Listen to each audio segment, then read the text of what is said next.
Olá, você está sendo chamado para se preparar para 2027. Diante dos acontecimentos que estamos vendo ao longo desse ano de 2026, nós estamos vendo que está sendo um preparo para o que virá para 2027. Nós vimos que esse ano não foi um ano singular, mas um ano cheio de acontecimentos que nos tem chamado para a Bíblia, para a Palavra de Deus, para entender o que está acontecendo.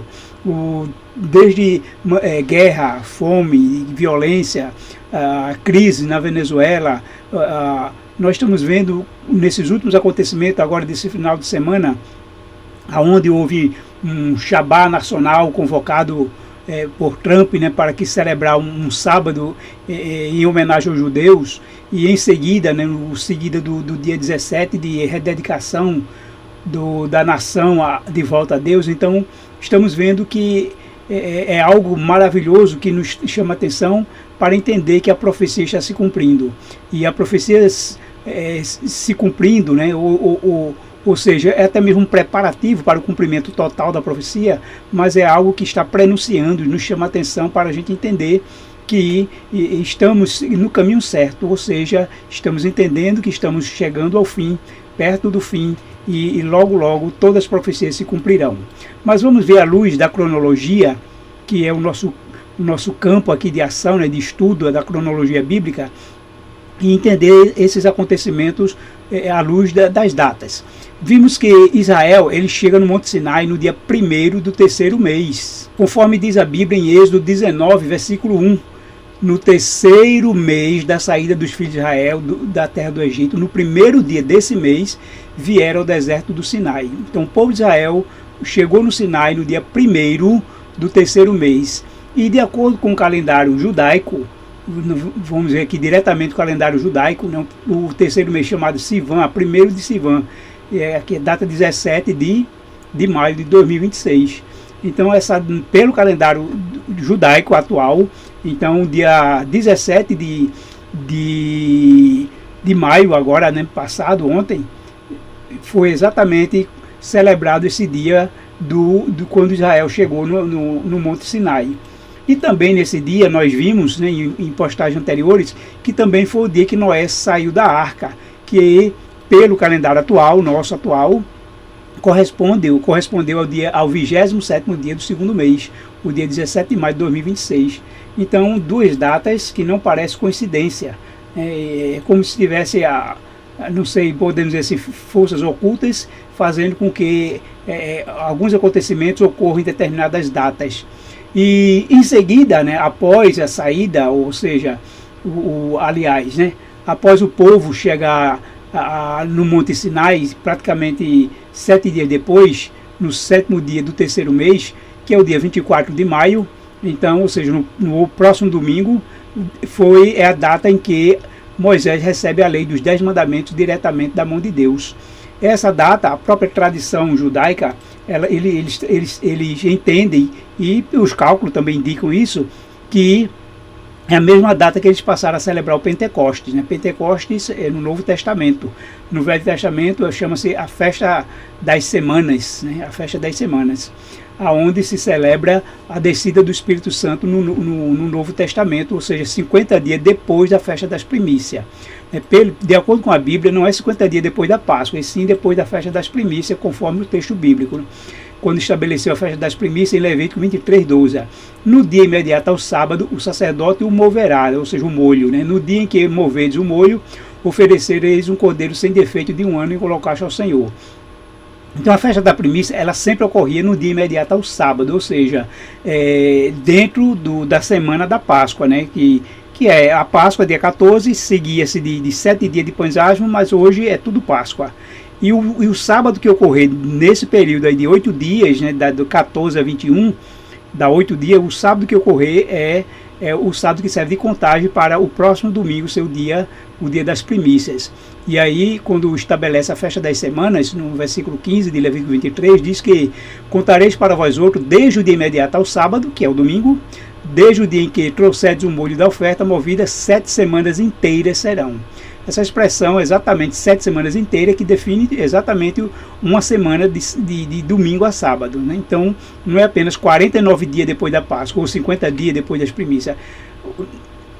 Na verdade, é 7 semanas inteiras, de domingo a sábado. Então, o Pentecoste, ou a festa das semanas, tem que ocorrer depois de 7 semanas inteiras, ou seja, de domingo a sábado. Logo, um Pentecoste sempre deve cair num domingo, né? Assim como era a festa das semanas antes, que contava a partir da festa das primícias, que tinha que ser num domingo.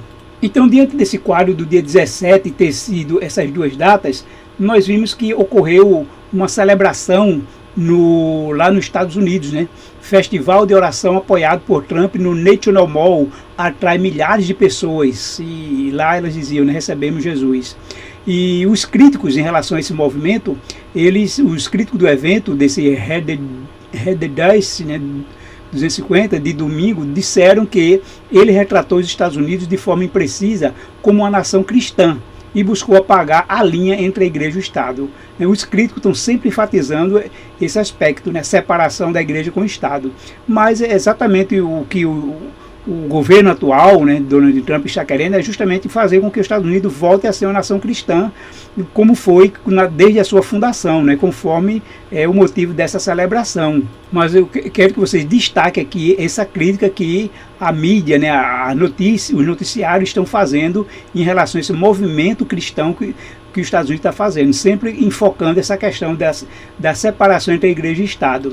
Visando isso, a gente vai voltar um pouco lá na história e entender o que ocorreu quando o Papa Pio VI ele foi deposto e preso em 15 de fevereiro de 1798 pelas tropas francesas de Napoleão Bonaparte. As forças comandadas pelo general Louis Alexandre Berthier invadiram Roma, declararam o fim do poder temporal da igreja.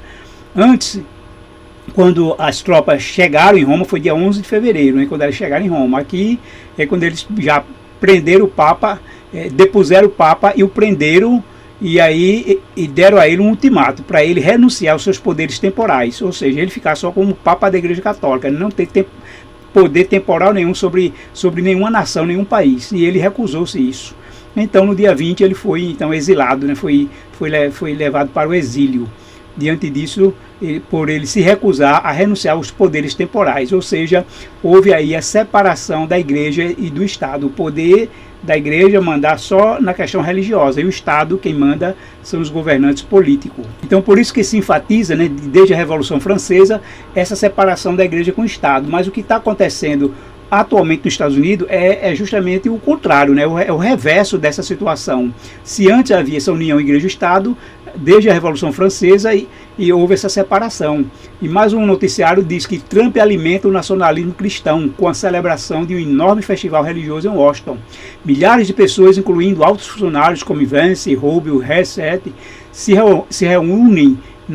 reuniram na capital para participar de um evento patrocinado pela Casa Branca, ou seja, diretamente promovido pela nação, né, pelo país. Não foi por nenhuma entidade privada, mas o próprio poder estatal financiando e promovendo um evento religioso. Em outra reportagem diz que houve um renascimento no National Mall. Casa Branca faz oração no centro de Washington. O evento, então, de domingo atraiu milhares de fiéis com mensagem em vídeo do presidente Trump e secretário de gabinete. E outra reportagem também acrescenta mais outro detalhe. Na revista Reuters, evento de fé apoiado por Trump traz cristãos conservadores, enquanto críticos lamentam o borrão das linhas entre igreja e Estado. Observe essa ênfase que eles estão dando, vendo, né, quando justamente eles estão vendo a união da igreja com o Estado, ou seja, o poder político se unindo ao poder religioso. E é bem isso que eles estão enfatizando. E os próprios judeus, né, muitos judeus gostaram da celebração no dia 16, né, do sábado, dedicado em homenagem aos judeus, né, uma convocação de descanso sabático. Mas uma outra corrente de judeus, eles questionaram esse Shabá nacional, principalmente porque eles disseram que o governo não deve se meter em assuntos sagrados.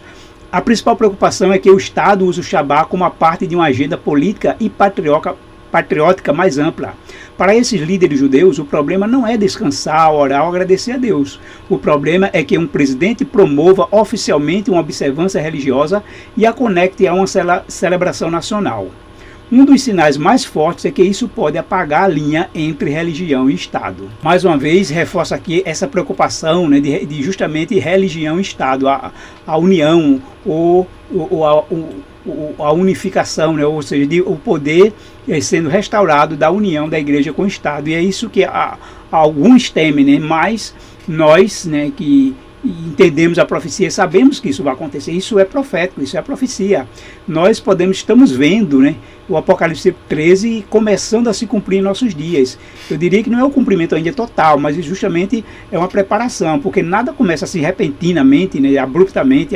Há uma narrativa, tem que haver um preparo, tem que haver uma ideologia, né, algo que vai alimentando essa união para que se torne aceite mais tarde, quando realmente foi imposta, né, para que não haja recusa nem haja manifestação contrária. O próprio texto Apocalipse 13:12 diz que sobre a segunda besta, né, exercia toda a autoridade da primeira besta, ou seja, os Estados Unidos da América exercendo toda a autoridade do poder papal, né, do poder religioso, em nome dela, e fazia a terra e seus habitantes adorarem a primeira besta, cujo ferimento mortal havia sido curado. Então aí há justamente aqui uma profecia de que haverá uma união da igreja com o Estado, o poder político se unindo ao poder religioso. Isso é profecia, isso é profético, e essa ferida mortal que foi a separação da igreja, né, e do Estado, do poder temporal, do poder político, ele vai voltar, como está aqui exatamente claro. E quando nós vimos esse movimento ocorrendo nos Estados Unidos, nós estamos vendo que a profecia está indo para o seu cumprimento. E aí nós traçamos, né, e já em outros também estudos, traçamos uma linha do tempo, né, entendendo que esse último período de 490 anos, ele começou em 7 de outubro de 1540, que na época era 27 de setembro, né, 7 de outubro no calendário gregoriano. E no dia exato, 7 de outubro de 2023, começou essa guerra que nunca acabou, né, desde o envolvendo Hamas e emendando com o Irã, mas ela nos trouxe, né, esse entendimento a partir dessa data, de que justamente em 7 de outubro teve início os últimos 7 anos, e a metade de 7 anos é 1260 dias. E quando nós contamos a partir de 7 de outubro, esse primeiro período de 1260 dias, ele vai até 20 de março de 2027. Exatamente, 20 de março de 2027. Então foi uma data que não foi aleatória, nem foi forçada, né? A gente viu exatamente quando ocorreu, que eclodiu a guerra entre Israel e Hamas, e até hoje ainda está se desenvolvendo, e esse período, a partir dessa data de 1260 dias, termina em 20 de março. E logo em seguida nós vamos ver que vai iniciar então o ano 5.997, no dia 21 de março de 2027. E a pergunta né, ou seja, vai começar o segundo período de 1260 dias. Se o primeiro foi de 7 de outubro de 2023 e vai ser até 20 de março de 2027, então a partir de 21 de março é exatamente quando começa o ano 5.997, e aí vamos ter 5.997, 98 e 99, e aí o ano 6.000, né? Aí começa o ano 6.000. Vamos ter 4 anos completos a partir de então até terminar o ano 6.000. E o que esperamos com isso?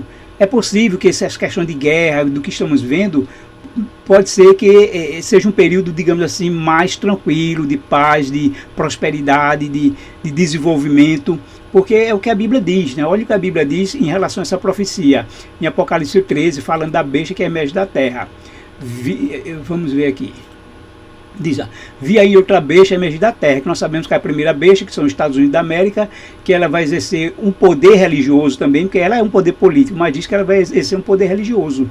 E com isso faz com que a terra e seus habitantes adorem a primeira besta, fazendo o quê? Exatamente fazendo com que se observe o dia da besta, da primeira besta, que é o domingo. É tudo que a Igreja Católica quer, é que seja estabelecido domingo como descanso, como um dia da família, do planeta ou do Senhor, como eles queiram. E quando os Estados Unidos fizer isso, está fazendo exatamente o que a primeira besta quer.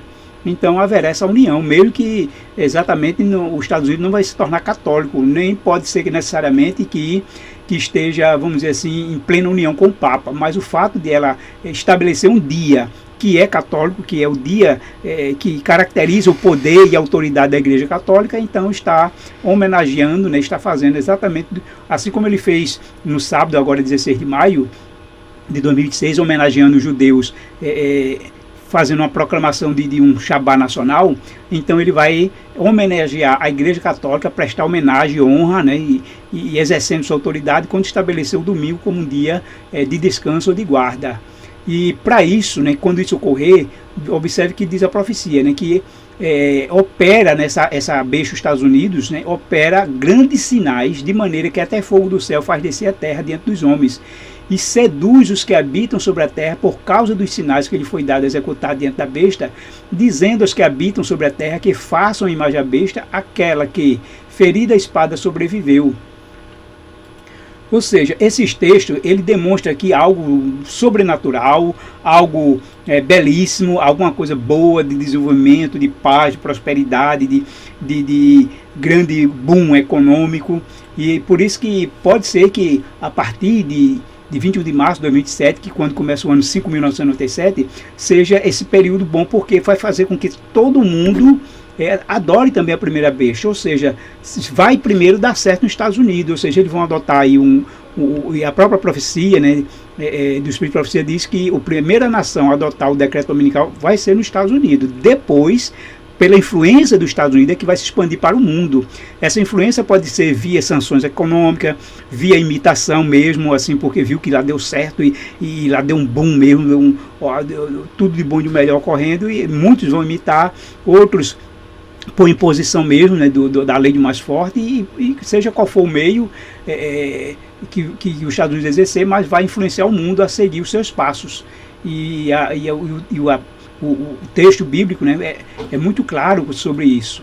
E pode ser que todas essas guerras que estão acontecendo, essas crises, eles vão tender a melhorar ou a resolver. E aí, quando começar esse ano de 5.997, a partir de 21 de março de 2027, então haverá esse momento aí de paz, de tranquilidade, de prosperidade, que é já uma armadilha, né, para seduzir as pessoas, para seguir a besta, para fazer o que justamente ele está querendo, que a profecia diz. Isso é um alarme para o povo de Deus, para não se deixar levar por essa união da igreja com o Estado, porque vemos que isso é profecia, não é, digamos assim, está com Deus, né, Deus está guiando, é a vontade de Deus, então vamos seguir. Não é isso, a vontade de Deus é cumprir a profecia para que Jesus venha, porque o que Jesus disse foi exatamente isso: o meu reino não é desse mundo. Então aqui não é o nosso reino, aqui não, esse mundo, né, não é o mundo que a gente vai ficar aqui.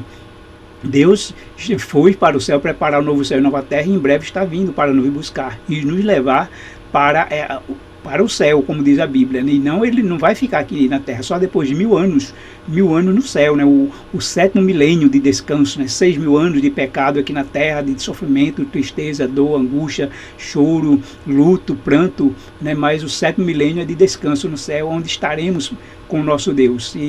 E a Apocalipse 20 nos deixa isso claro, sobre 1000 anos no céu, porque é uma continuação dos 6.000 anos na terra. 6 dias de trabalho, né, que tivemos, foi a criação feita em 6 dias, e 6 dias de trabalho, e o sétimo de descanso. E assim também é a história do mundo: 6.000 anos de dor e sofrimento, e suor, e angústia e pecado, e o sétimo milênio de descanso no céu. Então aí estamos vendo tudo isso já ocorrendo diante dos nossos olhos, e vamos entender que estamos sendo advertidos para entender que o fim está chegando. E esse fim chegando nos alerta para a palavra de Deus, e nela fixarmos nossa esperança de que Jesus em breve está voltando. Fiquemos alerta e participemos juntos para cumprir a missão, para terminar a obra aqui no mundo, né, aqui nessa terra, e Jesus vir, porque ele só realmente virá quando a mensagem do reino for pregada em todo o mundo. Então todos os países vão permitir, né, que o evangelho seja pregado, né, seja através da imposição, da guerra, de alguma maneira, todos esses que ainda não permitem, eles vão ceder, porque assim está profetizado e Jesus virá nos buscar. Que Deus abençoe a todos.